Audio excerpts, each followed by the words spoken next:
Chapter 039 Suspicious Coincidences. Zorian stared at his tormentor in silence, as relaxed and impassive as one could be when faced with such a pitiless, unreasonable man. Xvim stared back at him, his face a picture of unshakable, effortless composure that made Zorian's best efforts at stoicism appear laughable in comparison. Still, he wouldn't break. He didn't break. He had eventually met every ridiculous demand Xvim had given him and had never blown up at the man even once. Of course, that hadn't impressed the man any, even when he demonstrated insanely good shaping skills for a third-year student, but he'd expected as much. They continued staring at each other in silence for several seconds.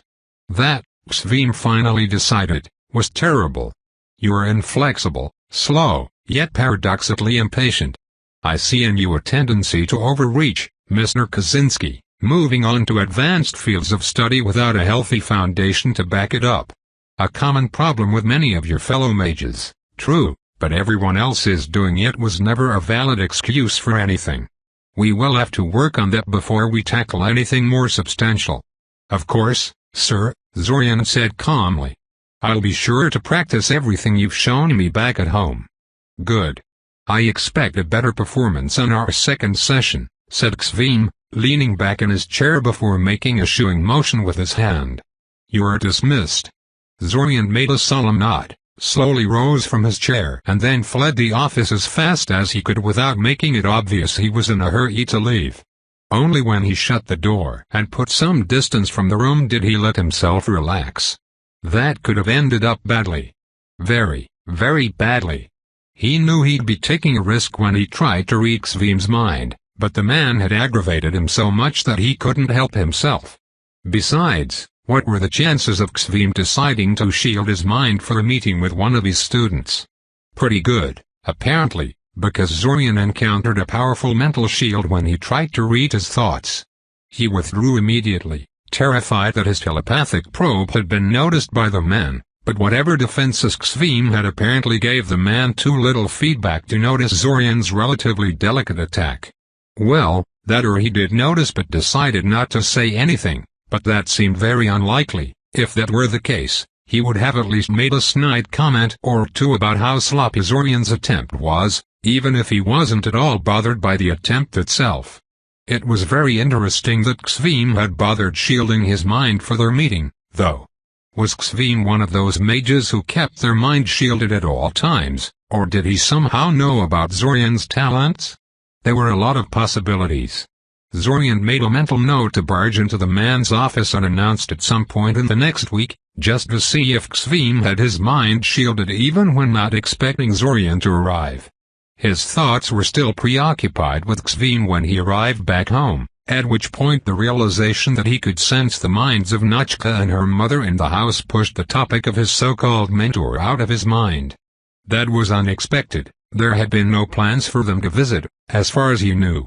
He entered the house and made a beeline towards the kitchen, where he could sense Amaya and Ri were currently situated, and found them seated around the kitchen table, gossiping over some cookies and plum brandy? Well, whatever. After exchanging greetings, he tried to ask Ri about her reasons for coming unannounced without sounding rude and accusing.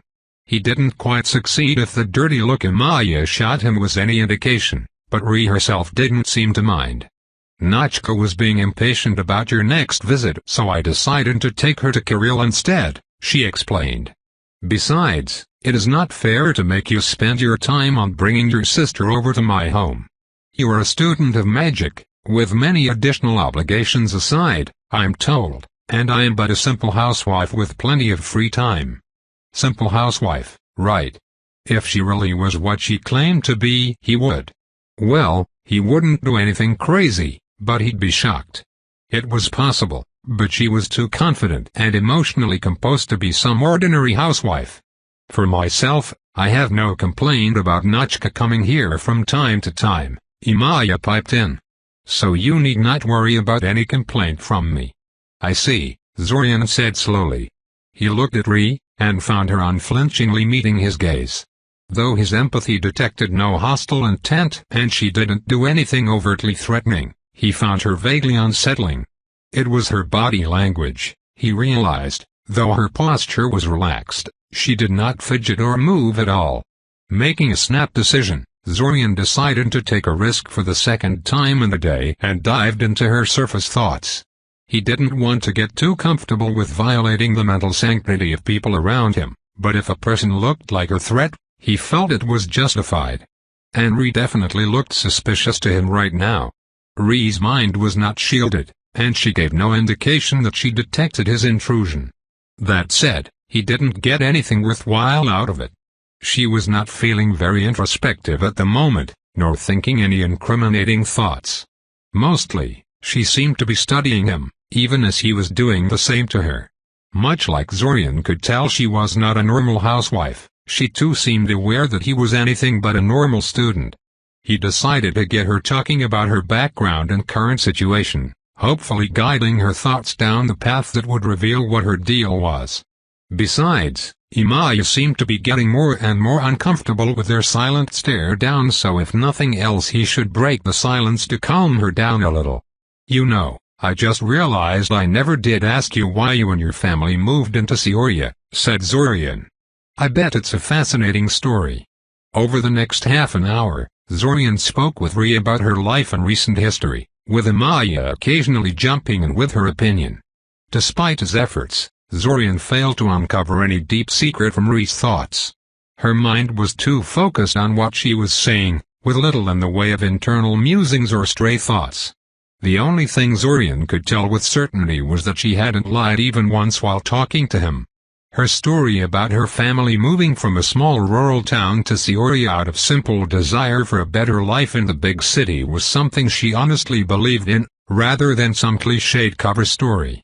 Her husband wanted a better-paying job he could not get in their old home. Ri wanted to get away from their rather unpleasant neighbors who were spreading nasty rumors about her whenever they could get away with it, and they were both unhappy with the poor state of the local school and wanted better for Nochka. So they moved. Simple as that. Currently they were still in the process of setting up in Seoria, and were thus having some money problems, but Ri seemed unconcerned about that, claiming it to be a temporary issue. His mind reading did pick up on two interesting things. First, Ri had ridiculously good hearing. Throughout the entire conversation, she was somehow picking up on the conversation Kirill and Nochka were having in another part of the house, separated from the kitchen by a corridor and two closed doors. Zorian himself could not hear a thing from the two girls, no matter how hard he strained his ears. Secondly, while Ri did not know he was reading her mind, she was pretty good at figuring out people's moods and motives the old-fashioned way. She realized pretty quickly he was suspicious of her and trying to interrogate her. And she found it amusing. Very, very amusing. Eventually, Zorian was forced to admit defeat, withdrawing from Ri's mind and excusing himself so he could leave. At the very least he was mollified that Ri did not seem to have any sinister plan for him and Kirill, which was really all he cared about in regards to her. She could keep her secrets, so long as they didn't come back to haunt him later. Oh yes, I nearly forgot, Imaya said as he turned to leave. Kale said he wanted to talk to you when you get back. He's in the basement right now, tinkering with his alchemical equipment again. Thanking her for the information, Zorian descended into the basement to see what Kale wanted from him. It could be any number of things, really. He had dropped a multitude of bizarre problems on the Morlunk boy since they'd met in this restart, and he counted himself lucky that Kale was so reasonable and level-headed about what he had learned. He had to admit, with no small amount of embarrassment, that he himself probably wouldn't have taken it half as well in his place.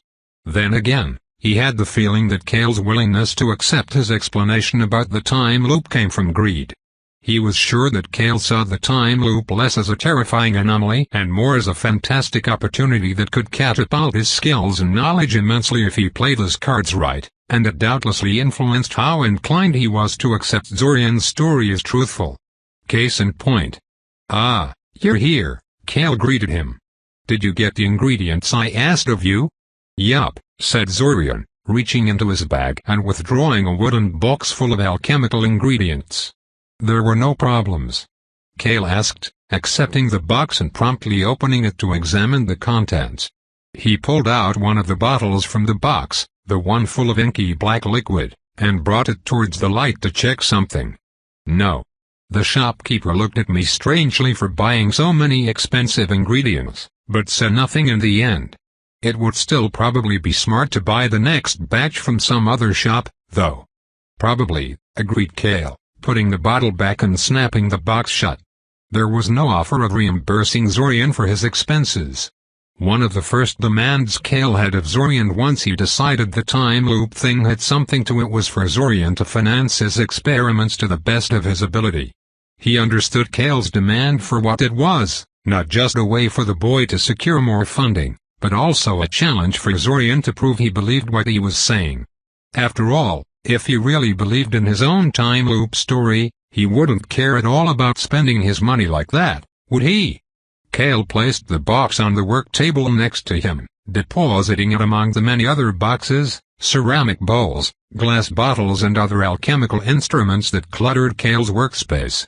He seemed to be lost in thought for a moment, his bright blue eyes rapidly scanning the rest of the basement, before he focused back to his conversation with Zorian. "How often do you think you'll be able to buy more?" he asked. "Well, I hesitate to say as often as you need me to, since I'm sure you can burn through any amount of money I have if you go wild, but I'm pretty loaded right now. Thanks to the time loop I found a very time-efficient way to extract a great deal of crystallized mana from Yazovtveri's underworld, and selling that has given me a huge amount of money to spend," Zorian explained. "So, 2 or 3 boxes like that a day if I had to? Maybe more, but I really think that would be a bad idea, since I don't think I'd be able to avoid unwelcome attention if I started buying so much expensive stuff." "I see," Kale said slowly, clearly more than a little surprised at the information. "That's a lot of money. Out of curiosity, why did you go to the trouble to get so much? Funds for your own experiments?" "Partially," said Zorian.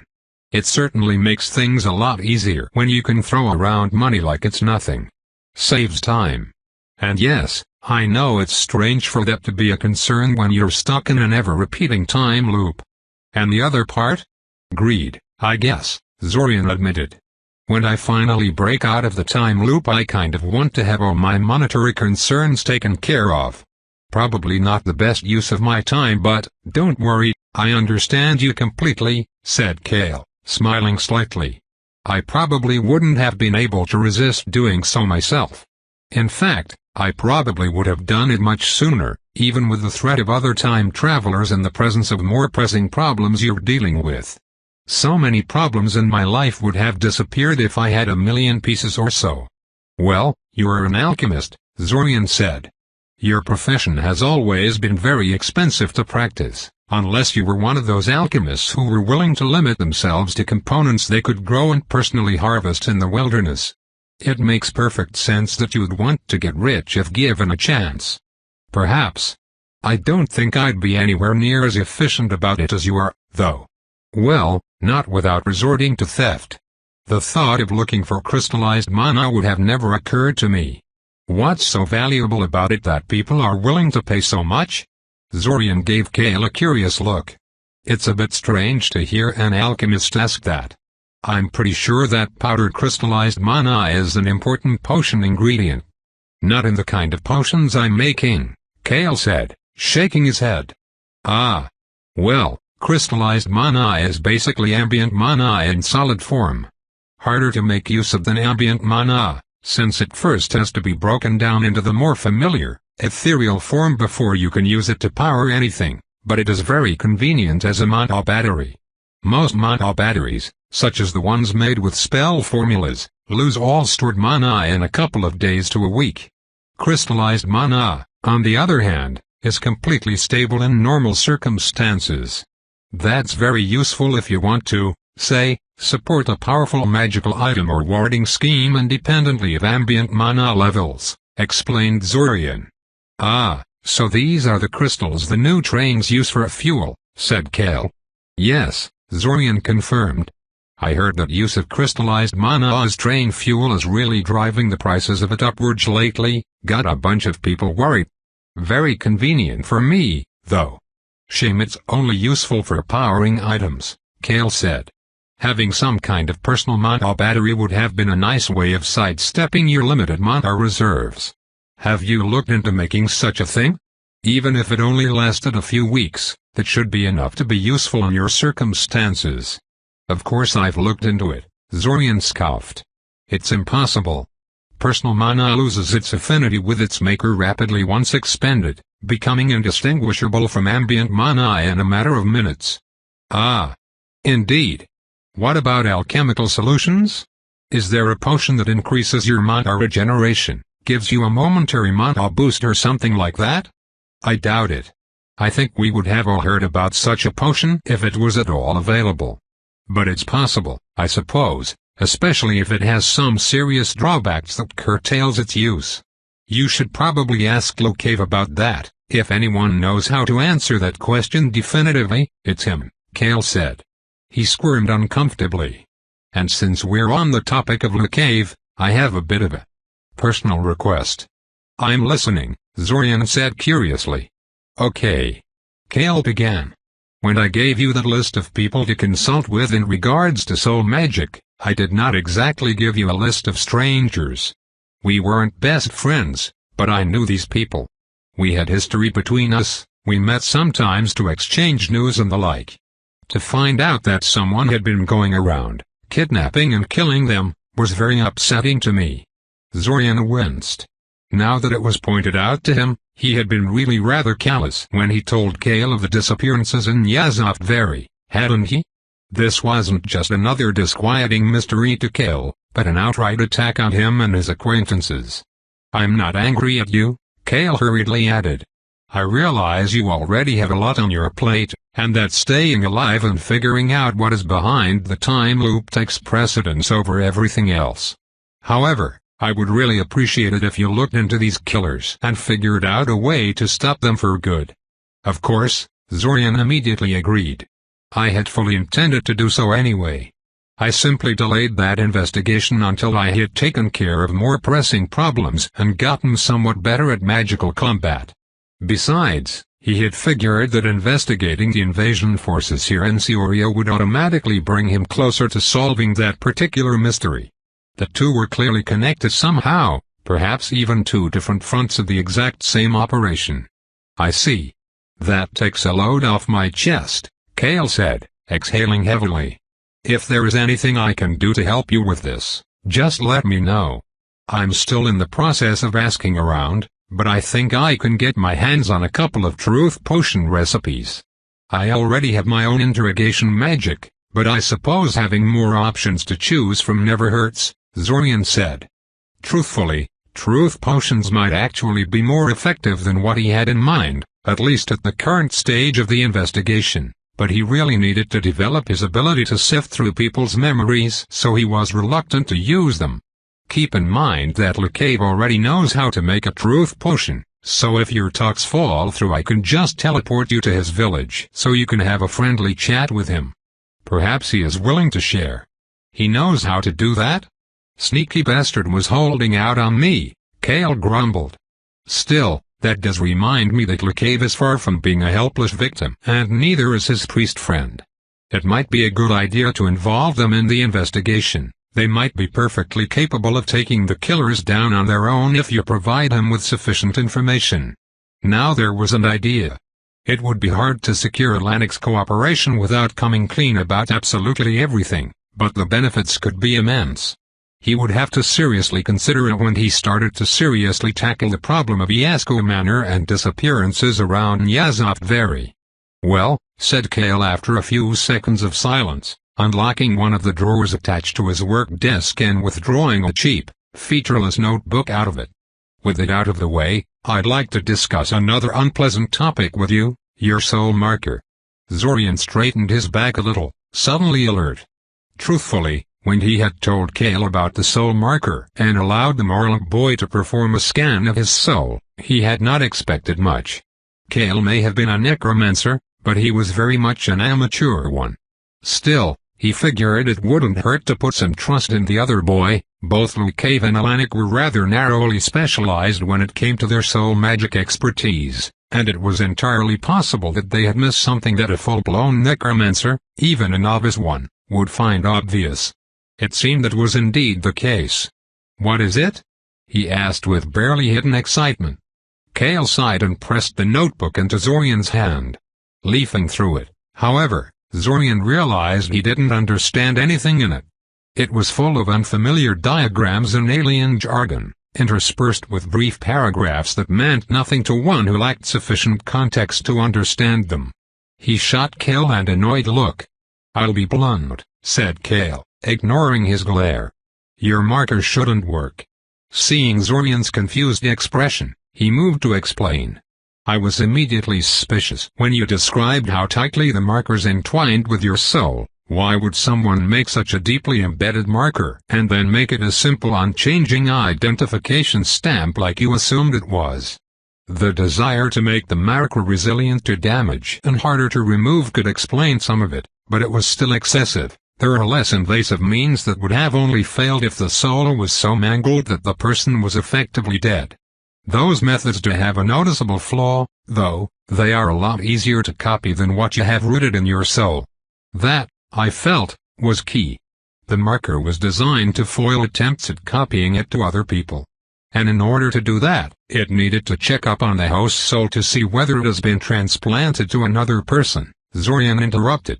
"Yes," Kale said. He took the notebook out of Zorian's hands, flipped it to one of the later pages and handed it back to him. Looking at it again, Zorian could tell that the diagram was supposed to be a crude outline of a human's body. Several circles, triangles and straight lines drawn over it.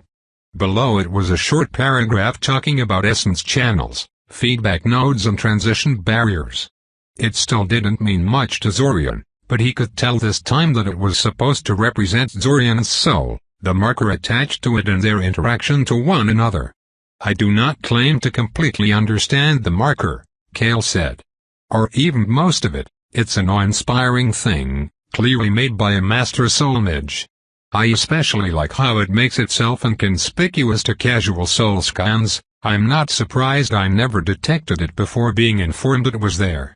Still, there are some things about its functions that are obvious to me, and one of them is that the marker is designed to consult the soul of its host, the core, unchanging part of it, anyway, and alter its identification tag according to what it detects. Transplanting the marker to another person should result in a totally different identification value. But that's clearly not how it works," Zorian protested. "Zack and I have the same damn marker. The tracking spell wouldn't have worked otherwise." "It's broken," Kale said calmly. "Your marker, that is. There are parts of it that are totally inert, either because they do not acknowledge you as its rightful host or because they are missing some critical piece that got lost in the transfer. I'm guessing that at least one of those is supposed to send a signal to the looping mechanism when you die, terminating the loop prematurely. That would neatly explain why you get sent back when Zack dies but he doesn't experience the same when you end up dead. He has the intact version of the marker, whereas you don't. But the main part of the thing works? In a sense. It does everything it is supposed to, consulting the core of your soul. But for some reason it is still stuck on the same value it had while it was still inside Zack. It's broken, but it's broken in your favor." "Huh?" said Zorian lamely. What was he supposed to say to that? Honestly, this isn't such a huge surprise. I always suspected that the marker was in some way defective. After all, I highly doubt that its makers intended for someone like me to enter the time loop the way I did. Does this really change anything? Depends how you look at it, Kale said. You are in no danger of being suddenly dropped out of the loop, so I suppose from a personal perspective this doesn't change much. But look at it from a wider perspective. If I'm right, then whatever convergence of circumstances aligned to pull you into the time loop along with Zack was a fluke. A fortunate fluke, but a fluke all the same. It is not consistently reproducible. Zorian frowned. What was he? Then it hit him. Wait. How did Red Robe end up time looping, then? Yes, that is the question, isn't it? Kale said, his fingers drumming on his work table impatiently. I'm afraid I don't know how to answer that question. but he clearly didn't use the same method you did. Yeah, Zorian agreed. I had strongly suspected that, but I couldn't be sure. Him having some other method of joining the time loop would explain why he never used his own marker to track me down the way I did Zack. He doesn't have the same marker as me and Zack, if he indeed has one at all, so he would have to capture Zack and use him as a key to locate me that way. And if he is indeed a master soul mage like you seem to think, he probably knows you could not possibly have an identical marker as Zack, so there is no reason for him to try that in the first place, Kale said. They bounced theories and ideas off one another for the next half an hour, but it was all just hollow speculation at the moment. They had no way to confirm or discard any of the possibilities. Kale thought that Red Robe was in some way piggybacking on Zack, either by leaving portions of his mind in Zack the way the Seorian matriarch did with Zorian, or by having some kind of soul link with Zack. Zorian discarded the possibility of a mind package immediately. The logistics of that kind of setup didn't add up. Red Robe was active within hours of the start of the loop, if his quick arrival to the ruins of the Arania colony in that one restart were any indication, and processing a large amount of memories took more than a day. Not to mention that Zack didn't start every restart by going to the same location, so it was questionable how Red Robe would have even gotten a memory package in every restart. No, Red Robe definitely wasn't using memory packages. And really, Zorian didn't think he was linked to Zack's soul either. If he was, he would have checked Zack's soul for additional connections when he'd read his mind and found out there were additional time travelers running around. Instead, he immediately ran off to confront the Arania. The thought of someone being connected to Zack's soul didn't seem to occur to him. Personally, Zorian thought Red Robe did have a marker of some sort. It was entirely possible, he felt, that there was a way for people who knew what they were doing to enter the time loop properly, to get their own marker and all. Though that did raise a question about why he didn't just off Zack and go on with his life free of interference. What was so special about Zack? Right. I don't think we're getting anywhere with this, Zorian said. Anything else I should keep in mind? Nothing that Lucave and his priest friend didn't already warn you about. Avoid any magic that could alter your soul substantially. We don't know what caused the marker to get stuck on its current identification value, and there is no telling what will push it off the edge, so take care, said Kale.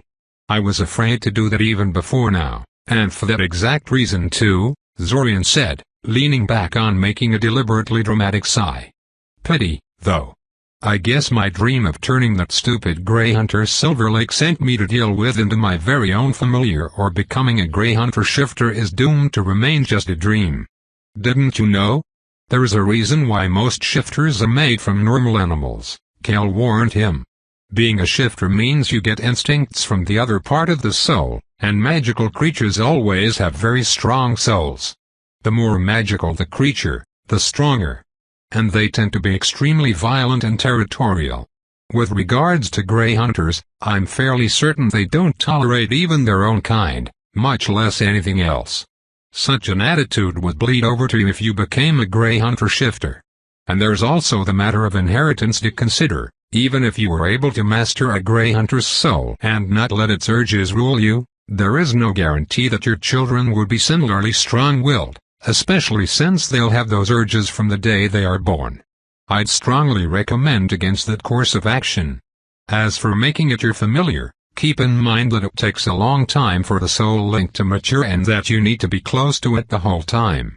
There is no guarantee that the creature won't kill you during the process. And if you do manage to slave it to your will, it could still be dangerous to everyone around you who is not protected by the soul bond. There was no need for a lecture. I was just joking, said Zorian flatly. Good. Even if its abilities would have been so very useful. Zorian said wistfully. Extreme toughness, speed and magical resistance? Yes, please. Just kill it, chop it up for parts and make an enhancement potion out of them, suggested Kale. You can ask Lucave to help you do it, I'm sure he'd jump at the chance. Not many people are crazy enough to go after one of those monsters. After all, so I'm pretty sure he never had a chance to work with Grey Hunter parts. You know, that actually sounds like an interesting idea. Glad I could help, Kale said, peering into a slowly bubbling metal pot on the table in front of him and scowling. Well, my current experiment is not going too well. And I thought I had it this time, too. Time to try batch number 4. He gave Zorian a speculative look. Say, do you think you can help me out here? Some of the steps are pretty simple, and observing my work will ensure you don't forget what I talked about as easily as you did last time. Yeah, I'll help, and holy gods, will you stop reminding me of that? Zorian whined. It was more than a year, and I had a lot on my mind. It was natural I would forget a lot of things. Besides, I'm already working on sidestepping my faulty memory somehow. I wish you luck about that, Kale said. Nonetheless, we both know you'll remember my work a lot better if you understand what I'm doing instead of just blindly memorizing recipes and dry instructions. Think of this as free alchemical lessons. Well, he did use a fair amount of alchemy in solving the problems he encountered, so getting some advice in the field might actually be useful. Alright. Where do you want me to start? Break. The next day, Zorian decided to make good on his own internal promise to find some solution to the forgetting things problem. Well, he had to organize another one of Kiril's magic lessons first, but there were no issues with that. Her progress was much faster than it had been in the previous restarts he had tried teaching her, since he had already been through this several times and was therefore getting better at motivating her and explaining the subject matter in a way she intuitively understood. His obligations done for the day, he quickly excused himself and went out for a walk, lest Kale or Imaya find some other job to dump in his lap. In the long run, Zorian knew he already had a perfectly good solution for remembering things with perfect clarity. He could just make memory packets like those of the Seorian matriarch, storing them in his mind for future recall. The map of Seoria's underworld that the matriarch had left him was still as crystal clear in his mind as it had been the day he had assembled it from the scattered remnants left in the minds of the male survivors of the colony. It served as a shining example of what was possible for one who could master the procedure of creating such things. And it wasn't like learning how to do that would be an additional time sink, either. Learning how to handle memory packets was something he was already working on. It was his current priority, in fact. The problem was, it would be a while before his effort there bore any fruit. Could be a couple of months, could be a couple of years. Well, hopefully not years, since the matriarch's memory package could decay into uselessness by then, but the point remained, it was not a quick solution to his immediate problem. Fortunately, human mages were quite good at making quick solutions to immediate problems, and surely some of them had at one point needed to memorize a map down to the very last detail, or recite a book word for word. Zorian would be shocked if the spell to do such a thing didn't already exist somewhere out there. It was just a question of whether he could find it. He decided to try at the academy library first. A bit unimaginative, but it was the best place to start his research, and it had been a while since he'd spent some time browsing its shelves. He kind of missed it during his long absence from Seoria. 3 hours later, he was torn between smiling in satisfaction and the urge to find something flammable to take his frustration out on. The bright side was, he found what he was looking for. There were no less than 5 different spells that could do what he wanted, mostly by allowing the caster to record what they see and hear for a brief period of time and storing that record in their minds. They differed in details, such as whether it was possible to pause the recording or not, but the core was the same. One even claimed it could form a clear memory retroactively, allowing the caster to remember what they had forgotten.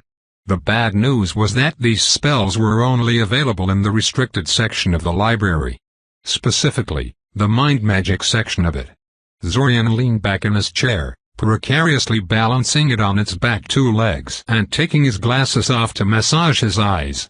To say that the academy was reluctant to give permission to random students with regards to doing mind magic would be a severe understatement. He needed a better library pass if he wanted to get what he wanted, and there was no way he was going to get it through legal means. He narrowed his eyes while staring at the library ceiling. There was no helping it. He would just have to steal one. What has gotten my best student so gloomy on this fine day? Zorian jumped in his seat, Startled, the poorly balanced chair almost giving up on him and pulling him to the floor. After finally stabilizing himself enough, he turned around to give Ilse an unamused look. "Sorry," she said, but her smile and the emotions he felt off of her told Zorian she was not sorry at all. "I didn't think you would react so explosively. You just surprised me a bit," Zorian said. He had detected a person passing by him with his mind sense, but that wasn't exactly something unusual in this place. It wasn't like the library was empty, after all. "What can I help you with, Miss Zilty?" "Nothing, really. I'm already done with what I came here for." You didn't notice it because you were so absorbed into your reading, but I had passed through this section twice before now. I just didn't want to interrupt you then, since you looked quite busy. I was just leaving now and I noticed you trying to burn a hole in the ceiling with your eyes, so I wondered if I can help you with whatever is troubling you. "I appreciate the offer, Miss Zilty," Zorian said. "I really do. But I don't think you can help me with this." Helpful though she may be, Zorian was pretty sure that asking her to help him with committing a crime was a terrible idea. Amusing, but terrible. "What are you working on, anyway?" she asked, peering at the open book in front of him. "Memory preservation spells? Why would you need that?" "I need a way to quickly and flawlessly memorize a notebook or two," Zorian said truthfully. Ilse gave him a searching look. "If this is about classwork." "No, I think I'm doing quite well in my classes," Zorian said, shaking his head. If anything, he thought he was doing too well. He was at the top of his class in terms of grades, despite his efforts to avoid standing out. "It's personal. All I can say is that I'll be going on a trip soon, and I won't be able to bring anything with me. Anything but my memories, that is. And while my memory is quite good, it is not good enough to memorize, say, a word-for-word transcription of a book of potion recipes." "Sounds ominous and suspicious," Ilse noted. "I'm not planning anything illegal," Zorian assured. "I'm sure," Ilse deadpanned. "That's why you're looking up spells that I know you're not authorized to learn." "Hence me being gloomy when you approached me," Zorian countered. "I'd thought I had found a solution to my problem, but it turns out it's beyond my reach at the moment." "I see," she said. "Out of curiosity, how important is it that you be able to access the information in the book while it is stored inside your mind?" "I'm not sure I understand," Zorian frowned. "What would be the point of holding a book in your head if you couldn't read it?" "To create a copy of it, of course," Ilse smiled. "It's a trick that some alteration experts use if they want to be able to create complex objects without carrying the originals with them. They use a spell to record the blueprint of an object, storing it inside their heads, then simply use that blueprint to create copies of the object whenever it strikes their fancy. Well, provided they have the correct raw materials. In your case, that would be a blank book of similar dimensions to what you're trying to copy in a bottle of ink." "And? You know how to do this?" asked Zorian hopefully. Ilse hummed. "Well, I'm an alteration expert. But even if I was willing to teach you, this is not exactly an easy spell combination. It requires a great deal of alteration expertise and great shaping control. It would take." Zorian concentrated for a second and pulled at the heavy, metal-lined book on the shelf next to him with his magic, not bothering to make a single gesture or hand motion. The book smoothly slid out of its shelf and floated in front of Ilse, startling her. Before she could say anything, the book opened itself and started turning its pages, slowly at first but then speeding up until the last half of it passed in a blur and the book slammed itself shut.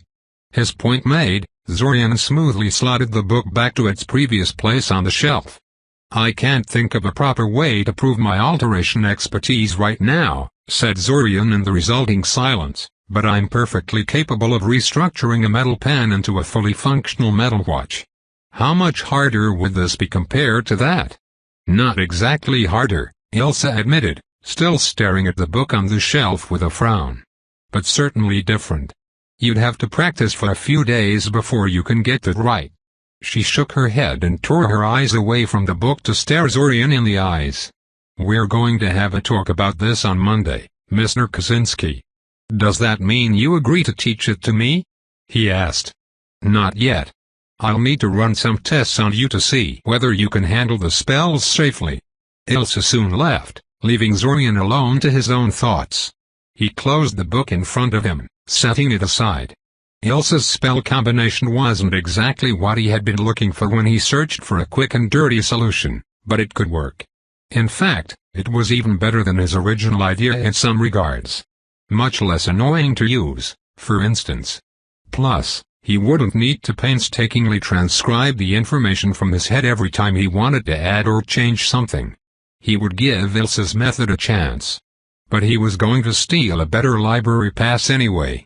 Break. 2 weeks passed in a blur of activity.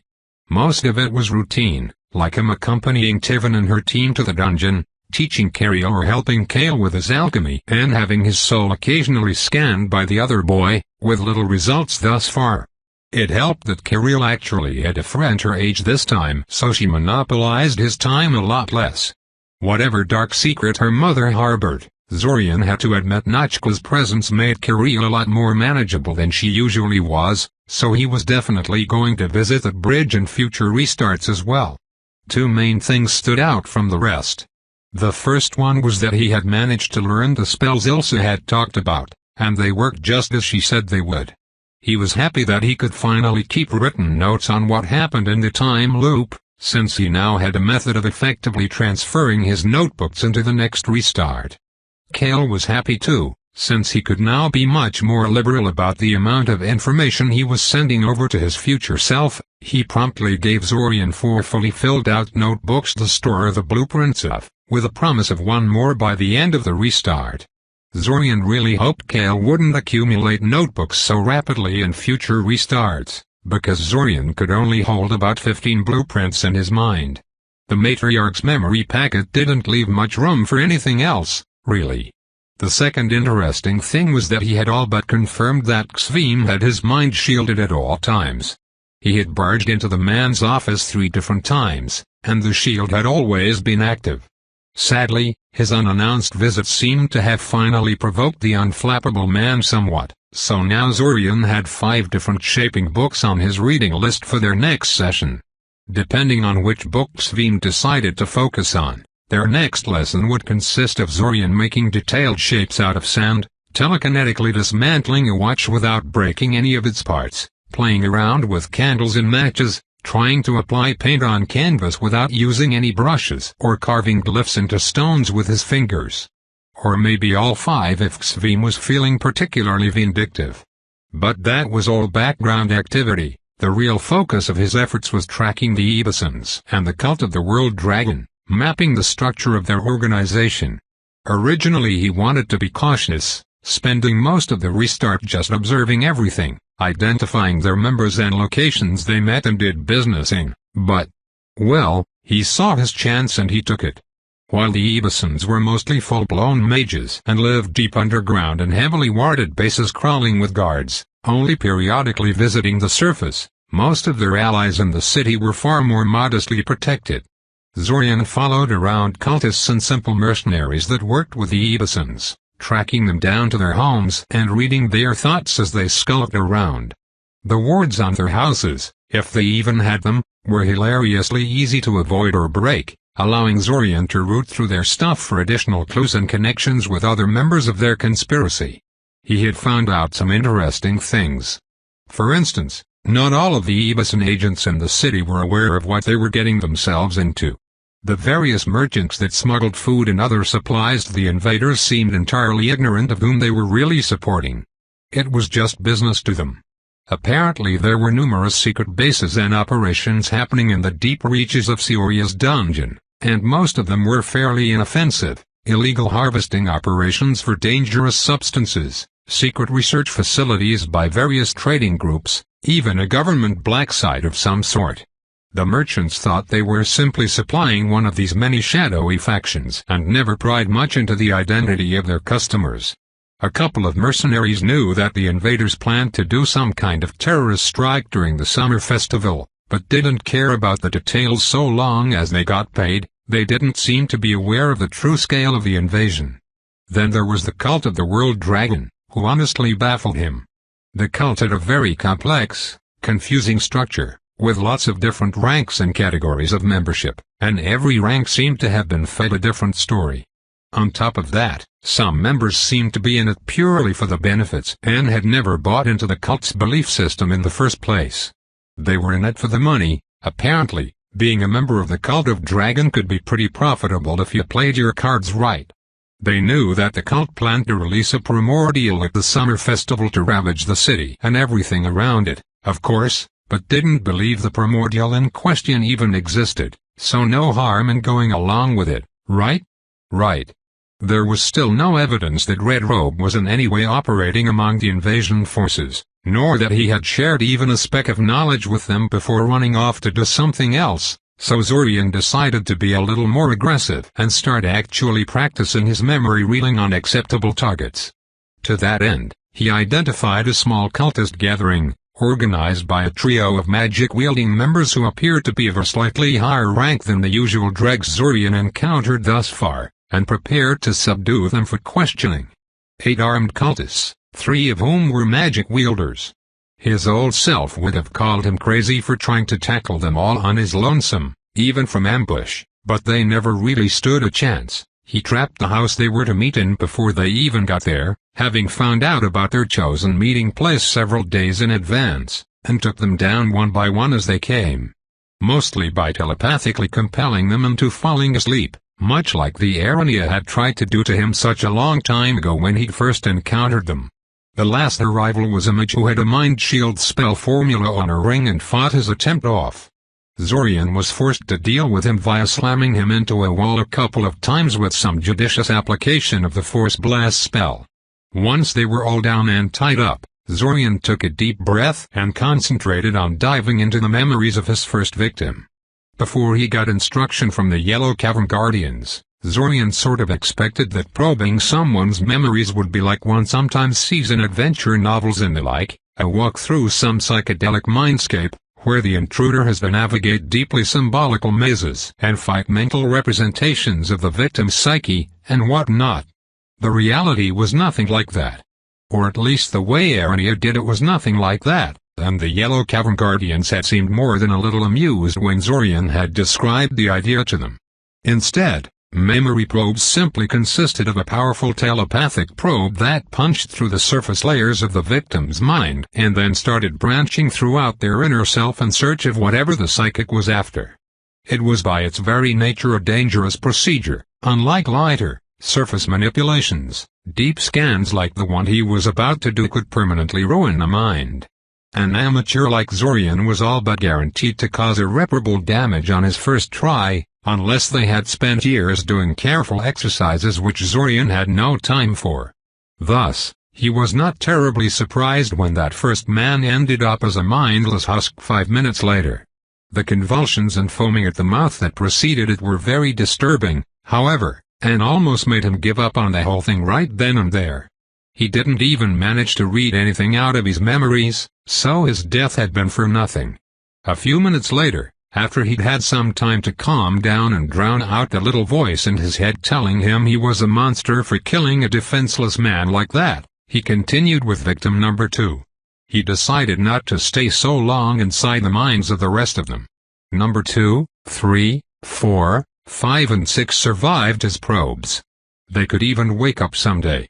Well, they could have, if the time loop wasn't so close to its end. The 6th attempt actually yielded some results, too. He didn't find much in the man's memories before he had to withdraw, but he did add a few more names to his list to investigate, so at least some good came out of it. The last 2 suffered only light damage due to his probe. They knew nothing useful that could help him.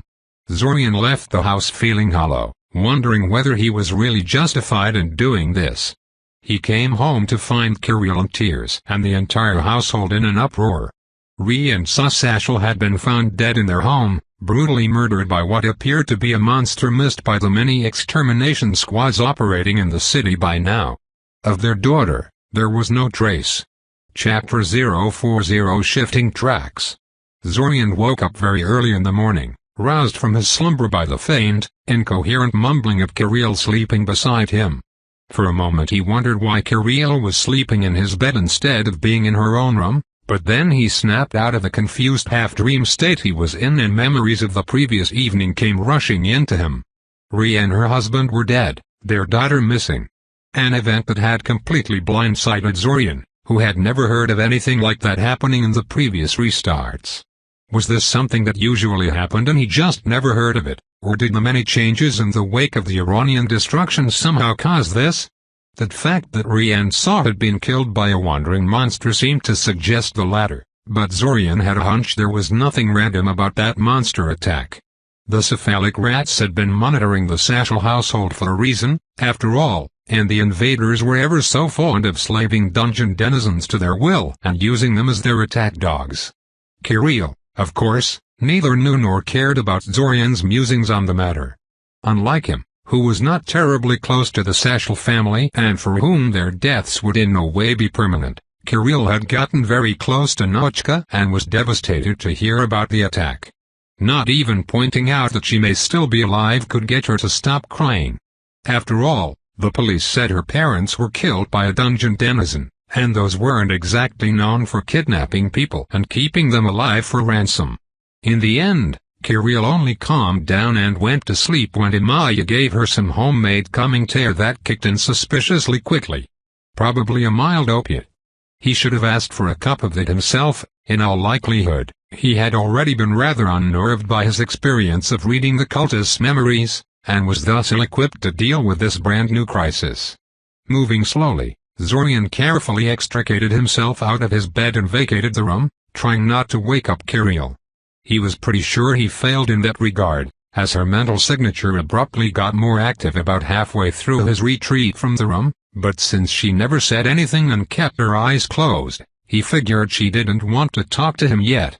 Or maybe she just wanted to go back to sleep. It was pretty early. He found everyone else already awake and seated around the table when he entered the kitchen, Imaya, Kale and even Kana. Couldn't sleep either, huh? Kale asked rhetorically. Kirill snuck into my bed in the middle of the night, said Zorian with a sigh. She's hard to bunk with even in normal circumstances, and considering the recent events. Poor thing, Imaya said. She was hit the hardest by this, I think. It's a disgrace that something like that could happen in the middle of the city, and after it was already known that monsters were getting unusually aggressive too. Imaya spent the next 10 minutes or so blaming the city for poor handling of the monster crisis, a subject that she never showed all that much of an interest in before now. It didn't take an empath to figure out that Kirill wasn't the only one greatly affected by the killings. She had probably formed a friendship with Rhea during the many times she had brought Nochka to meet with Kirill. Kale and Kana, on the other hand, seemed far less affected. Kale had virtually no interaction with either Nochka or Rhea, and had never even met Saw, so that was understandable. Kana had sometimes joined Nochka and Kirill in their games, but had been nowhere near as close to Nochka as Kirill had. She was also very young and probably didn't quite understand what was happening. Eventually Imaya ran out of steam and fell silent, though Zorian could still feel a lot of frustration coming off her. An uneasy atmosphere descended on the table. Oh yes, Imaya said suddenly. I forgot to tell you yesterday, but the police want to talk to you about Rhea and her family. Me? Asked Zorian in surprise. What would I know about that? You did speak to Rhea and her husband relatively recently, pointed out Kale. They probably want to see if they told you something of importance. Most likely they want to talk to everyone who knew the victim. I see, Zorian said, idly drumming his fingers on the table. Are they going to drop by at some point, or should I go visit the police station? Detective Exeteri said he was going to be at the Sashal residence at noon today, and that you should meet him there if possible, Imaya said. Zorian frowned. Exeteri. That sounded familiar. Where did he? Oh, his old divination teacher had that last name too, didn't he? And he was a detective, too. This Detective Exeteri. He wouldn't be named as Slush, would he? Asked Zorian. I think that was his name, yes, Imaya said, frowning. I have to say I don't really remember his introduction all that well. I was too shocked to really pay attention. Why, do you know him? I've heard of him, said Zorian. "It's not really important, I was just curious. I'll go give him a visit later." At that point Kirill trudged into the kitchen, apparently having decided not to go back to sleep after all, and they all wordlessly decided to shelve the topic of the Sashel family for the moment. Break. The Sashel family home didn't look like a scene of death. That was the first thing Zorian noticed when he approached the house. He had expected to see some kind of damage on the building, broken windows, the door torn off its hinges, maybe a damaged wall section, but the house looked entirely intact. If it weren't for the trio of policemen hanging around the entrance and giving him severe looks as he approached, he would have never guessed the occupants had been killed. Didn't look much like a monster attack to him. The chance of this being an actual random event kept getting lower and lower. "I'm here to speak to Detective Exeteri," he said to the tall, mustachioed, stern-looking policeman that looked like he was the leader of the group in front of him. "He told me I should look for him here. Is he present?" "He's inside," the man nodded. "But I'm afraid I can't let you go look for him yourself. If you are willing to wait a little, I will notify him you're here."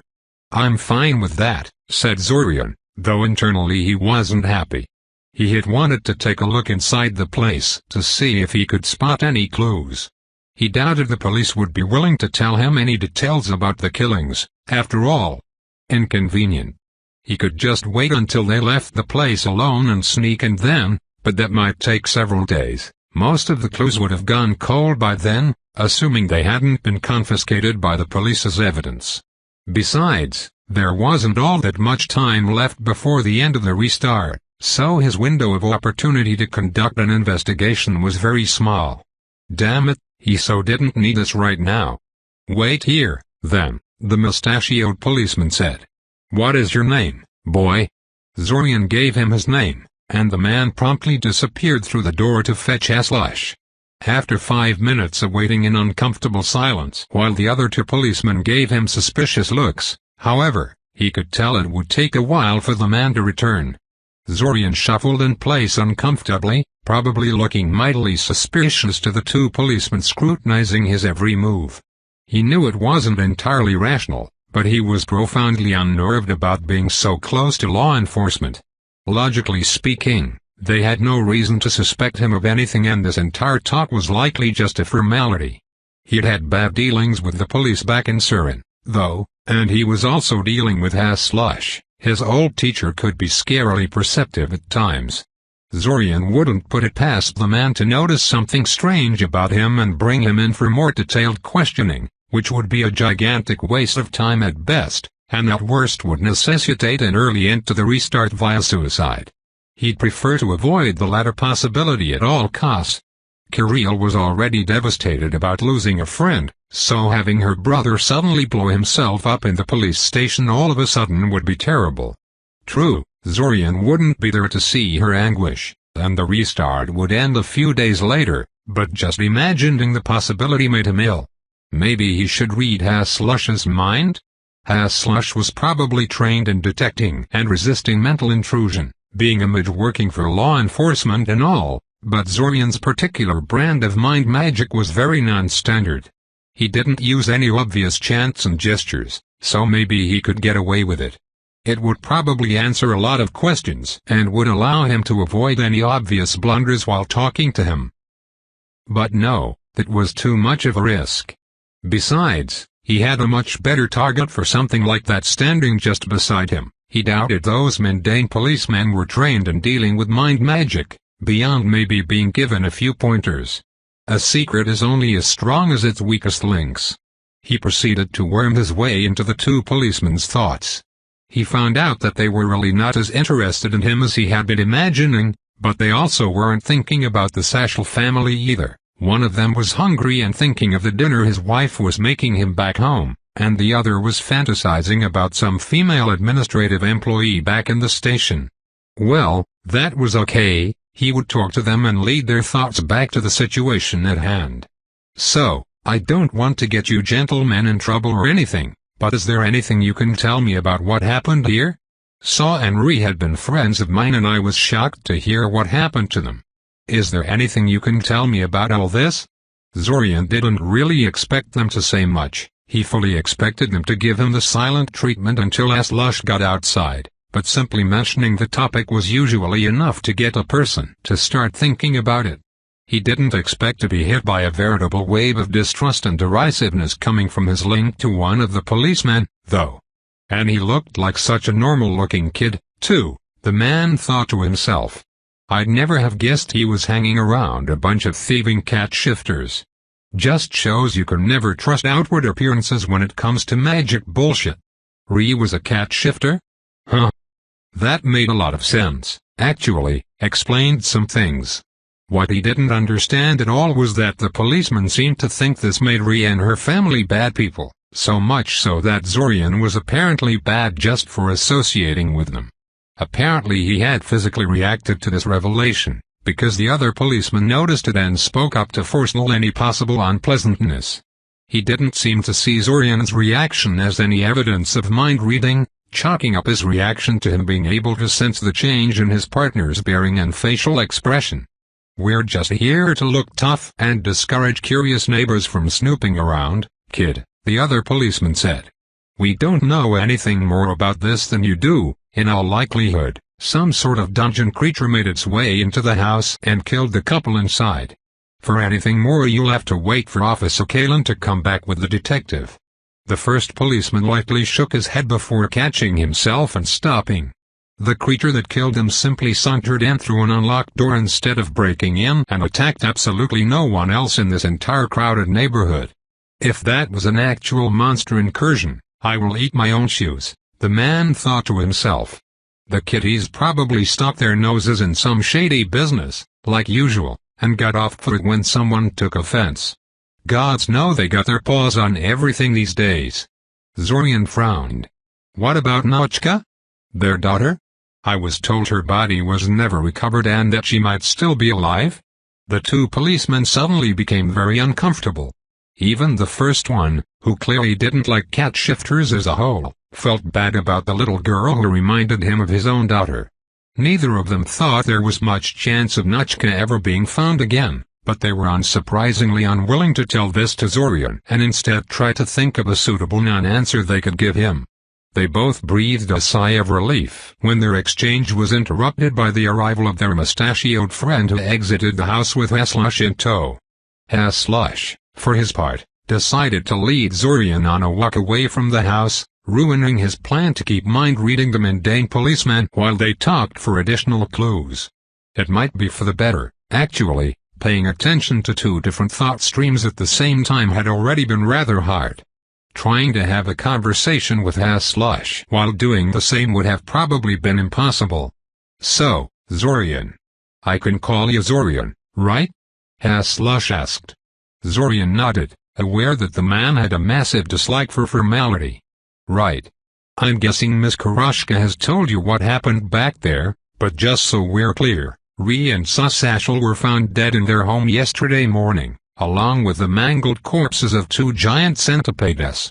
Their daughter was nowhere to be found, and nobody has heard anything about her since. Any of that news to you? Mr. Dvornov and Miss Karashka already told me most of that, but not the part about the mangled centipedes, said Zorian. Yes, well, your younger sibling reacted so badly to the news that I censored myself a little. Called it a monster attack rather than dwelling on the details. Slush shrugged.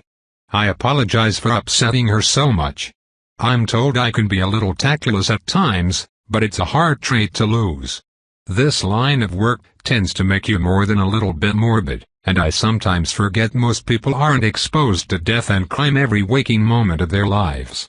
Zorian thought about assuaging the man's worry and assuring him he didn't hold a grudge about that, but then figured the man would be more willing to share information with him if he appeared guilty, so he remained silent. Instead, he shifted the topic back to the killings. So they were killed by giant centipedes? Asked Zorian. I didn't see any damage outside the house. How did they get in? Through the door. Apparently the occupants had left it unlocked. Zorian gave Slush an incredulous look. I'm just telling you what we found, Slush said defensively. I know this case is strange, it's why we haven't pronounced it closed and moved on, And on that note, is there anything you could tell me about the Satchel family that would explain what happened to them? Of course he did, but nothing he could tell the man without getting himself in trouble. He told Slush everything he had figured out about the apparent cat shifters, though his interactions with them, but this was very sketchy information, and based on Slush's unhappy expression probably wasn't anything new to the detective. Not that surprising, Imaya alone had probably told him everything Zorian just did and then some. This wasn't really a monster attack, was it? Zorian asked. Slush gave Zorian a piercing look, which Zorian met unflinchingly. After a few seconds, Slush withdrew a hip flask from his jacket, took a long, deep sip from it and then put it back into his jacket pocket. No, probably not, he admitted. Why were they targeted and by whom, if you don't mind me asking? Zorian said, trying his luck. Hey, who knows? Maybe the man would even answer. Well now. If I knew that, I wouldn't be speaking to you now, would I? Slush pointed out. So you have no leads, Zorian concluded. I have too many leads, Slush corrected. The Satchels. Well, how much do you really know about them? I presume you're talking about them being cat shifters?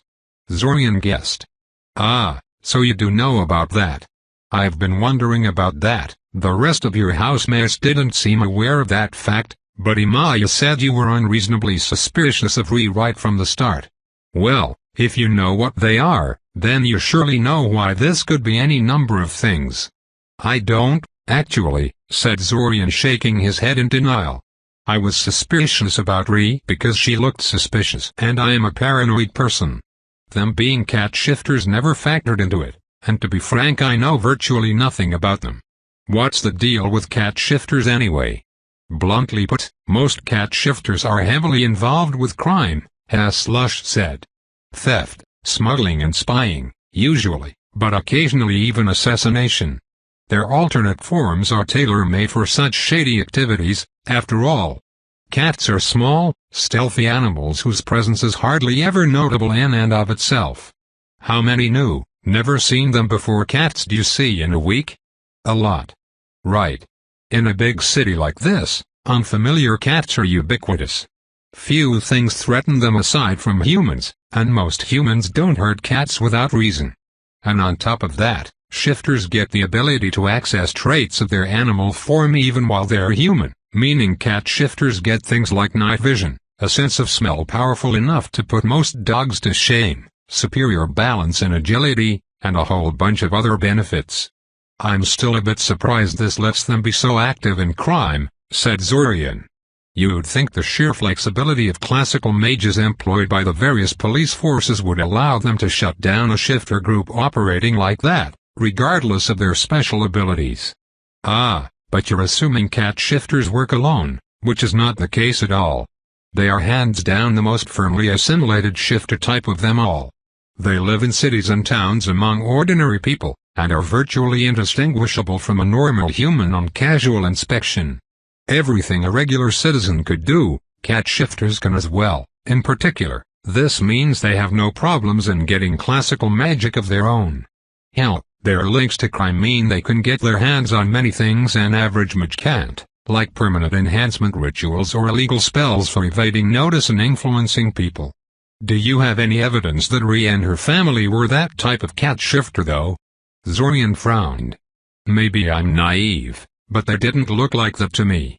Surely there are non-criminal cat shifters? There are, Slush nodded. And every single cat shifter would have you believe they're one of them. Considering what happened, I don't think I'm willing to put much stock in the Satchel family being such counterexamples. Half an hour later, Slush decided he'd gotten everything he needed out of Zorian and sent him on his way. Instead of going home, however, Zorian hung back. Once he had confirmed that Slush was not going back to the scene of the crime, Zorian stealthily went back there in order to do some more fact-finding. There were guards posted in front of the house, but none were inside. Perfect. Zorian didn't dare enter the house himself, afraid that there was some kind of alarm on the house to notify the police of break-ins, but conjuring an ectoplasmic eyeball and sending it inside didn't seem to trip any wards, so he closed his eyes and had his eyeball spy look around the house. The bodies of Rhea and Saul were long gone by this time, but it was not hard to figure out where each had died due to all the bloodstains. Tragically, Rhea seemed to have been killed in front of her daughter's room, trying to keep the attackers away from Nauchka. She didn't go down without a fight. The bodies of the two giant centipedes, which the police decided to leave in the house for some reason, littered the entire area. They had been quite literally torn to pieces, their bodies sliced into sections by some powerful severing attack. In the end, though, it hadn't been enough. The door to Nauchka's room was smashed open, the only door in the house to have been dealt with so destructively. Her bed flipped over, and Nauchka herself nowhere to be found. Zorian had been harboring a hope that maybe Nauchka had turned into a cat when the attack had come and then escaped into the night, but that didn't seem likely anymore. It was beyond obvious now that Nauchka had been taken by the attackers for some reason. Half an hour later, not having found anything similarly notable, he was ready to call it a day and go home.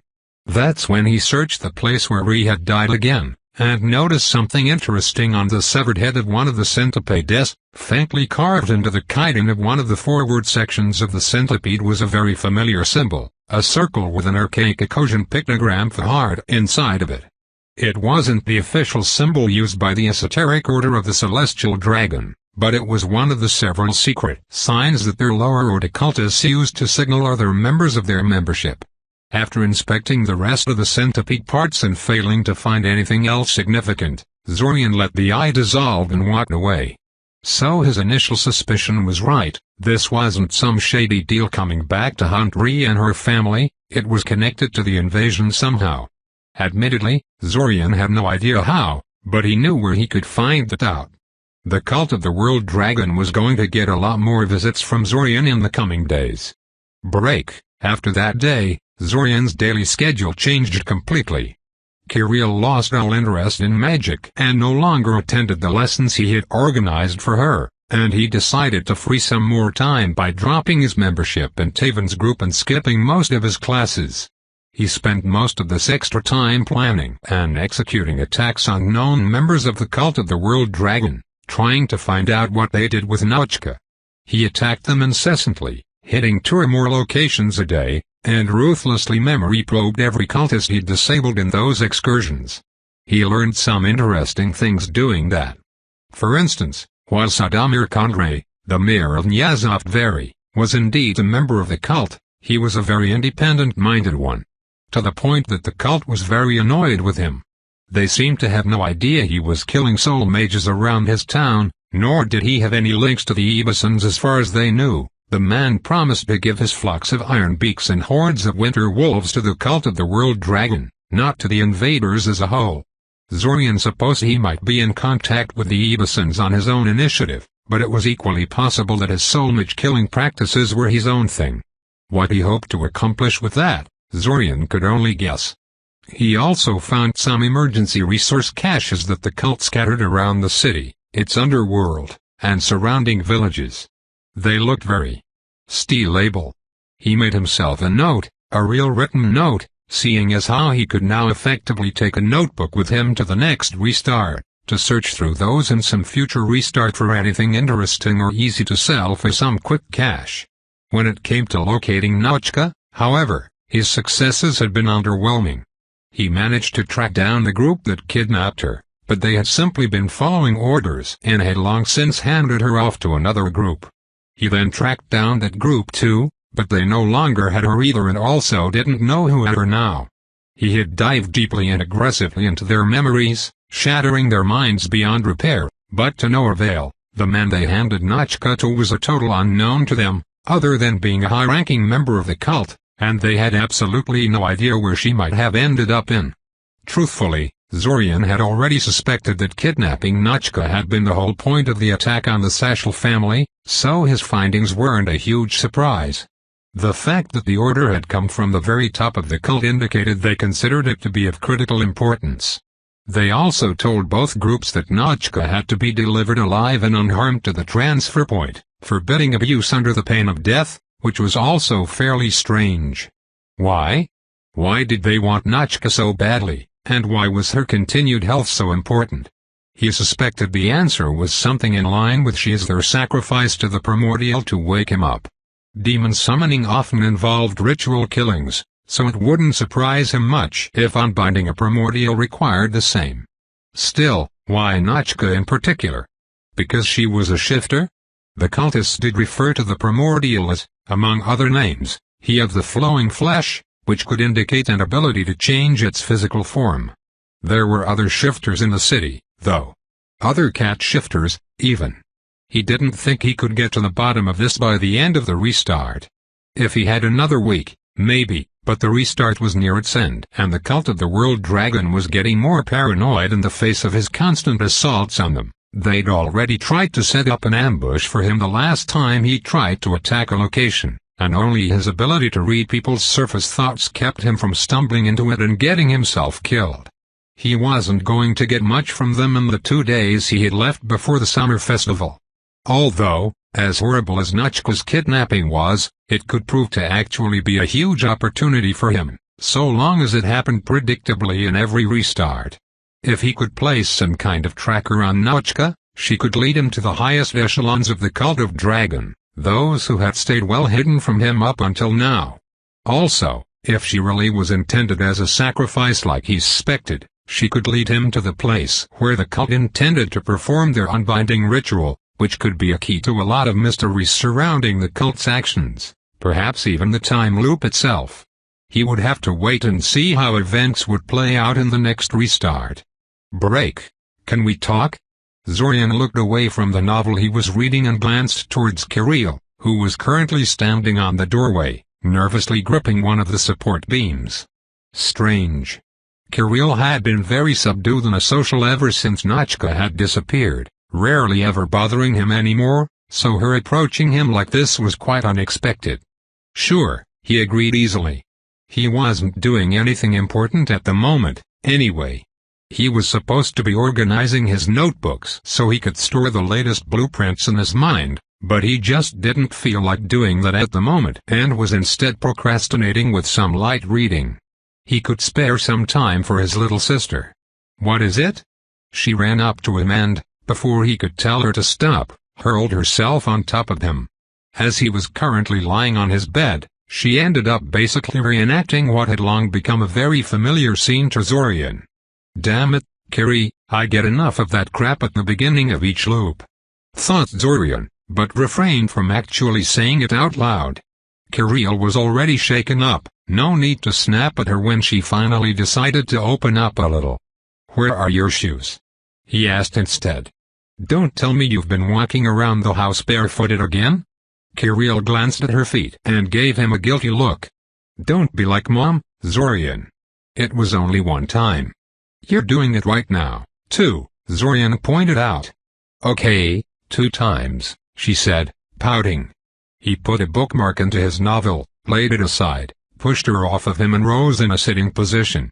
She immediately mimicked him, sitting on the end of his bed beside him. They sat like that in silence for a while, Kirill dangling her bare feet over the floor and staring at her toes like they were the most fascinating thing in the world. I'm sorry, she finally said. What are you sorry for? Asked Zorian, surprised. For being difficult. Difficult? Asked Zorian incredulously. He peered into her mind for a moment and found her thinking about Mother. Ugh. Yeah, that did kind of sound like something their mother would say. She never did like crying much. One of the few things she praised him for was that he rarely cried, even as a young child. Kiri, you lost your friend. It's okay to be sad about that. You weren't being difficult at all. But you've been avoiding me all week, she mumbled. I wasn't avoiding you, he protested, aghast that she would even think that. I was just giving you some space to grieve in peace. You know? And besides, I was. She gave him a curious look when he didn't continue. You were what? Should he tell her? I was trying to find Nachka, he finally admitted. Her eyes widened at this. You were? Is that? You should have told me. I didn't want to get your hopes up, Zorian said. I was hoping anyway, she said, gripping the sheets tightly in her little fists. He put an arm around her shoulder and pulled her into an embrace. She was still tense, but gradually relaxed after a while and returned his hug. "I didn't find her," he admitted after a while. "Well, obviously," she said, as if it was the most self-evident thing ever. "But you tried. You knew you probably weren't going to find her, and you still went out and searched for her. You didn't cry and mope around the house all day like I did." "Carrie, you're 9, Zorian sighed. "What else could you have done? You're being way too hard on yourself." She didn't say anything to that. Eventually he decided to just spend some time playing cards with her and praising her drawings. Which did cheer her up in the end, so he chalked it up as one of his better ideas. One of these days, once he mastered the alteration spell he was using to transfer notes into subsequent restarts sufficiently, he should gather some of her artwork into an art book of some sort and copy it into the next restart. Showing her the drawings she herself had made in previous restarts was bound to produce some amusing reactions. Later that evening, Zorian decided he had given Kale enough time to wrap up his last-minute experiments and went down into the basement to retrieve the last of the Morlach's promised notebooks. The door was unlocked, so Zorian simply walked in and closed them behind him. As the door clicked shut, Zorian felt the sounds of the house above them disappear, the privacy portion of the wards placed on the basement engaging in soundproofing the room. Among many other things, the privacy measures were apparently a standard part of the warding package the Academy used to secure their workshops, and thus got added automatically to Imayu's basement when Kale had requested they turn it into a proper alchemical workshop. Something that was very convenient in moments like these, since it meant that Zorian didn't have to spend hours securing the room every time he wanted to talk to Kale about some sensitive subject. "You done yet?" Zorian asked the other boy. Kale ignored him for a moment, staring at some passage in the book in front of him, but then shook his head and pushed it away from him, massaging his eyes. "Yes, I'm done," he said. He pointed at the notebook placed on top of a large stack of books. "The notebook is there. Everything is ready on your end." "Mostly," Zorian said. "I still have to write down some stuff I found out today." Kale raised an eyebrow at him. "I thought you said you were taking a break from the cult today?" "I did," Zorian said. "Doesn't mean I did absolutely nothing, though. Oh. Basically, I was thinking about warding, and how the upper-level cultists all lived in warded houses that were a pain to break into, and was thinking of how to speed the process up. And then I remembered that there is not only already a type of tool to do that present on the black market, I actually know where to find one for free. The Arania had stolen a ward scanner from one of the invaders a while before the start of the time loop, and the device was surely still in the destroyed colony." "You said you don't like going there," Kale noted. "I don't," Zorian sighed. "The place is. It has too many bad memories. And the corpses of the Arania are literally scattered all over the place, so it's hard to go there and not be reminded of that whole fiasco that saw them destroyed. I still think they were somehow ejected from the time loop rather than soul-killed," Kale said. "I agree with what other people told you, souls are indestructible. There has got to be a trick there." "Yes, well, time travel is supposed to be impossible too," Zorian pointed out. "Though I'll admit that I'm hoping you're right. Never mind that for the moment, the point is that I went there to find the ward scanner. And I couldn't find it." "So?" Kale asked. "So, that means that either somebody already took it or that there is some secret part of the Iranian complex that I'm unaware of. And frankly, I think it's the latter. I mean, once I thought about it a little, the sheer emptiness of the Iranian settlement was very suspicious. The Seorient Web was very wealthy and surely had a sizable treasury. The matriarch often implied they have some kind of storage full of trade items and such. But I never saw anything like that when I checked the settlement out earlier, probably because I was very uncomfortable there and in a hurry to leave." "You think there is something important there? Time loop related?" "No, probably not," Zorian admitted. "But I need every advantage over Red Robe I can get, and there could be a lot of useful stuff there. Who knows what the Arania have squirreled away over the years." "True," Kale agreed, rising from his seat and popping his spine. "Well, I'm tired. I think I'll go to sleep now. Is there anything else we need to talk about?" "There's nothing pressing I can think of," Zorian said, shaking his head. "I see. Just so you know, I'll be taking Kana with me on a trip to a nearby village on the day of the summer festival.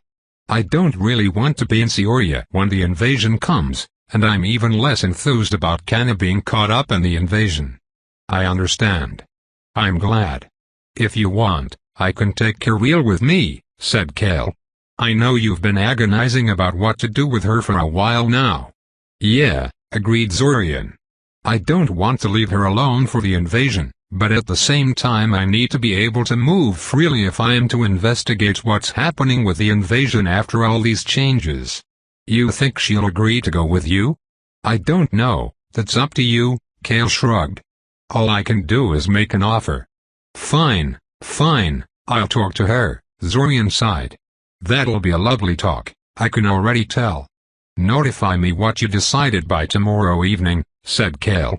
And just like that, the restart was already almost done. Tomorrow he would see how the invasion of the city proceeded this time around. Break. Zorian looked over his things, trying to remember if he had forgotten something crucial in his rush to finish the preparations in time. He couldn't think of anything, but it would be just like him to forget something blindingly obvious while worrying about the irrelevant minutiae. He still had several hours to burn until the start of the invasion, however, so he left the preparations alone for now and left his room to find some quick diversion. Remembering that Imaya kept a whole miniature library of exotic works in her house, he set off to browse its shelves in search of a good time waster. He found Imaya already there, though, staring at her collection with a faraway look. "Miss Karashka?" he asked worriedly. He was getting some worrying feelings from her with his empathy. "Are you all right?" She mumbled, before her brain rebooted again and she truly focused on his presence. "Oh, Zorian. How long have you been standing there?" "I only just came here. Been looking for a book to pass the time with, but you looked." "Don't worry," she sighed. "I'm just disturbed by the sudden quiet in the house. It looks so lonely." "Huh? I thought you'd be glad to have some peace and quiet for a change," Zorian said. She snorted. "I think you're projecting your own attitude here a little," she said. "Probably," admitted Zorian. He always did like to have some space from everybody else, and would have probably welcomed a situation like this in her place. But Kale and the girls are only gone for one day, so it's hardly a big deal. You could have gone with them, you know? "I know. But if there really is rioting during the festival, like you said there might be, I don't want to leave my house to the looters. It's the only thing I have left." "Oh. Sorry, getting a little personal there," she smiled. "Is there any particular book you were looking at?" There was a loud knock on the front door. Imaya and Zorian both raised their eyebrows at each other. Apparently neither of the two knew who might be coming for a visit in this time of day. Most people were getting ready to attend the summer festival somewhere, either at some friend's house or some other venue. Imaya hurried towards the door to see who it was. There was a brief pause where Imaya had a brief exchange with whoever was at the door, after which Imaya called out at Zorian to join them. "Zorian, your date is here," she yelled. "My date?" he asked incredulously, more to himself than to anyone else. How could he have a date when he didn't dash? She didn't. But she totally did. As he came to the front door to see what Imaya was talking about, the frowning face of Akoya greeted him from the door frame. "Hello, Akoya," Zorian said blandly. "What a surprise to see you here. I suppose Ilsa had something to do with this?" Yes," she fumbled, her composure breaking for a bit. "Miss Zalti told me to accompany you to the dance, since we are both without a partner. Now wasn't that interesting? How the hell had Ilsa known that?" True, Zorian had no date for the dance, and in fact had no intention of attending the academy dance at all, but she shouldn't have been aware of that. Zorian had never told her anything to that effect, nor did he hint at that to anyone except Imaya. Damn. He gave his landlord a dirty look before refocusing back on Akoya. This was not part of the plan. He was supposed to roam around the city, observing the invaders in action and noting the changes to their tactics as a result of the various changes arising from the destruction of the area and that unfortunate mercenary band he hired to participate in the ambush. Sometimes he hated his empathy. Without it, he would never have known just how much this meant for Akoya and how hard blowing her off to do his own thing would hit her. "We still have several hours before we have to be at the dance hall. Come inside and wait with Amaya for a bit while I run some urgent errands in the city," he said. "What?" she stammered, confused, as Zorian squeezed past her through the door and began walking into the city. "Wait, you can't just—" Zorian quickly cast the teleport spell and let the city's teleport beacon draw him into Sioria's teleport access point. He had lots of work to do and only so much time to execute it. "Break, what were you in such a hurry for, earlier?" Akoya asked as they slowly made their way towards the academy. She was surprisingly calm and polite, all things considered. Zorian had thought she'd be more annoyed at him because of his emergency exit earlier. "I had something already arranged before you arrived. I had to take care of some things when you came knocking at Imaya's door," Zorian said. "Cancel some things and adjust others." Specifically, he was placing marker stones in various parts of the city to make scrying easier. Watching the invasion forces move through the city was not quite the same as ambushing isolated battle groups and rooting through their minds, but at least it was something. Maybe it was better this way. His original plan was kind of ambitious. Possibly too ambitious. As they talked, Akoya told him a little about how the rest of his classmates handled the changes to the restart. It was mostly just idle chat, though it did remind him that he hadn't paid much attention to his class in this restart. There was just so much to do in this particular restart that interaction with his classmates sort of fell by the wayside. Considering that one of his motivations for coming back to Sioria had been to see and talk to them again, that was something that should probably be remedied in the near future. The night proceeded far more smoothly than the last one where he'd had Akoya as his date. She seemed to have far more respect and concern for his wishes this time around, though Zorian couldn't for the life of him figure out why. In some ways he had actually been a bigger jerk now than he had back then. Regardless, once the flares started hitting the city, he snuck away from her and started scrying the city for information. The initial barrage of artillery spells was different this time around. While the old artillery barrage used by the invaders specifically targeted critical buildings whose destruction was calculated to send the city into chaos and cripple its ability to organize a defense, the new barrage was uninspired. Oh, they still targeted the central police station, the city hall, and other obvious targets, but things like backup government buildings and armories were left intact. In fact, a lot of the flares seemed to have been aimed completely at random, demolishing unremarkable clusters of houses and civilian apartments, something that would admittedly greatly increase the number of deaths in the invasion, but was of questionable strategic benefit. Bizarrely, every single temple in the city was the target of at least one flare. Zorian had no idea what the invaders were trying to accomplish there, and it definitely wasn't something they did in their previous invasion plan. The fights around the city were far fiercer than they had been in Zorian's previous restarts. Partly it was due to the defenders being in a lot better shape this time around, courtesy of the invasion's poor choice of targets for their initial strike, but there was more to it than that. The invasion forces seemed a lot less coordinated than he remembered them being. They moved a lot less purposefully through the city and often blew off their apparent goals to rampage through the undefended civilian neighborhoods. That happened sometimes in the past as well, but never in such high numbers. As far as the initial attack on the academy went, the invaders chose their actions there just as poorly as they did elsewhere. The new barrage targeted the academy building directly instead of aiming for the less well-defended dormitories and support buildings like the old barrage did. Consequently, the flares simply splashed harmlessly off the heavy wards protecting the main complex, doing minimal damage. With no need to render aid and run damage control in the peripheral part of the academy, The teachers were free to keep their forces concentrated and organize the evacuation of the student body and other non-combatant employees much more competently than they had before. Funny, he originally thought the academy was massively incompetent for leading the students into massive underground death traps, especially since that involved going over vast swaths of open ground where they would be completely exposed. They didn't look so dumb right now. The evacuation went off without a single problem, and no one attacked them when they were shoved inside the shelters. Zorian was pretty sure at this point that he was looking at what the invasion was really like, what it would look like had Red Robe never given them any help. When he really thought about it, most of their mistakes could be chalked up to being far less well-informed and lacking the ability to bypass every ward and defense they encounter because they've been either keyed into them or knew how to counter it quickly. It would appear that Red Robe really did abandon the invaders in this restart, right down to the very end.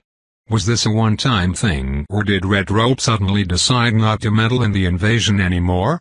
His musings were interrupted by Ilsa coming to the shelter and demanding that every combat-capable student come with her to defend the academy. Thanks to him participating in monster hunts with Taven's group, that included him as well. So he got up from his spot on the floor and joined the group of students following her outside. There, he saw what had gotten Ilsa so concerned that she was recruiting students as defenders. The invaders were massing just outside the academy wards, preparing for an all-out assault. Entire regiments of war trolls, winter wolves and skeletons were present there, supported by their mage handlers and thick flocks of razor beaks.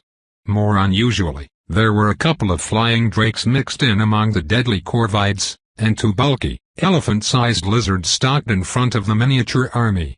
Thunder lizards, Ilsa said distastefully from beside him. Immensely tough and very destructive. They can breathe arcs of electricity in a straight line in front of them, so try not to fight them from the front if you are forced to engage them at all. Lovely. He never saw those in any previous restarts. Maybe this was something they never felt like committing to the battlefield because they never felt they needed them. But the time for considering such things was over. Although clearly not fully assembled for attack, the commander of the monstrous horde urged his forces to charge ahead.